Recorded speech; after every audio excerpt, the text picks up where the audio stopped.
I hear they're going to be laying some people off. Yeah, I know. I'm one of them. What am I going to do now?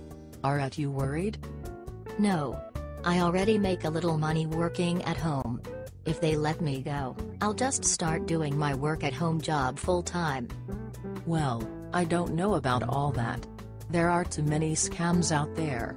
You never know what's real. And I'm not paying to work.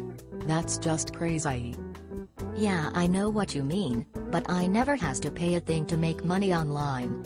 I used to think that same thing too. But, I found this one website that helped me get started. No fee. Really? What's the site and the catch? There is always a catch. Well, not this site. They give you work at home information and tips to work at home for free. Just go to www.sharethis.com. Click on Earn Free Money. I love it. Okay, I'll give it a try. Remember, this site is www.sharethis.com. I already make $300 part-time. And if you want, contact Share. She will always be willing to help you. Thanks for the info.